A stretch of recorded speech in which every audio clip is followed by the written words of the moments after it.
Robert Guédiguian, vous n'avez jamais caché Oui, votre engagement, vous avez milité au Parti communiste, vous avez distribué l'UMA jusque dans les années 80.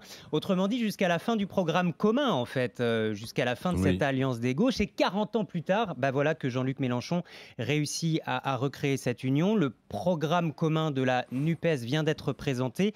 Quel sentiment oui. vous domine, Robert Guédiguian? La liesse, le poids des Ça, responsabilités? les deux, bien sûr, ça me réjouit. Non, je suis très, très heureux, puisqu'en fait, je suis venu à la politique sur cette idée d'union de la gauche, en fait, sur cette idée, effectivement, de programme commun, de réconciliation entre le Parti socialiste et le Parti communiste, en fait, qui, comme on le sait, enfin, depuis le congrès de Tours, on s'était séparés depuis 1920. J'ai toujours appelé, depuis, à ce qu'il y ait un congrès de Tours à l'envers, qui est un congrès de Tours de reconstruction d'un parti puissant qui développe en fait l'idée qu'avait développé Jaurès, et peut-être que s'il n'avait pas été assassiné, les choses auraient changé. Parfois, enfin, il y a des hommes parfois qui comptent dans l'histoire plus que d'autres, hein, Il n'y a que et qui parlaient l'union qui déjà donc peut amener à la d'un victoire. réformisme, Et vous voyez, oui, amener à la victoire peut-être, mais même s'il n'amenait pas à la victoire, même s'il ne conduisait pas à la victoire, si de toute façon il pourrait quand même créer un rapport de force beaucoup plus important et un débat donc beaucoup plus important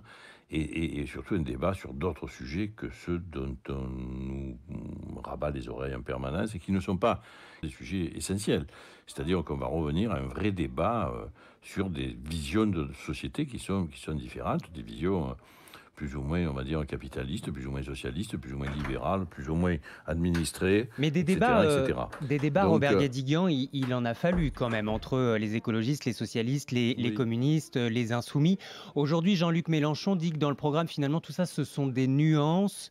Ce ne oui, sont que des nuances, ce ne sont que des détails. Les oui. différents. Oui. Je l'ai toujours, en fait, je l'ai toujours pensé. Vous savez, j'ai appelé déjà il y a 5 ans ou il y a 7 ans dans les différentes élections, j'ai toujours appelé ou signé des tribunes dans le monde, etc., ou écrit des textes pour dire, mais enfin, réunissez-vous, parce que c'est vrai que c'est très mince, en fait, les différences. Sur Et l'Europe, si ces sur le différences, nucléaire, tout ça, c'est voilà, vraiment des détails à voilà, vos yeux. non, ce ne sont pas des détails. Toutes les questions sont importantes. Au fond de détails, il n'y en a pas. Mais ce sont des questions qui peuvent justement se débattre, surtout se débattre dans le cadre, effectivement, d'un régime parlementaire, puisqu'évidemment, je considère vraiment aujourd'hui que la Ve République n'est pas le modèle effectivement idéal pour nos démocraties occidentales. Je pense vraiment qu'il faut qu'on passe à un régime parlementaire.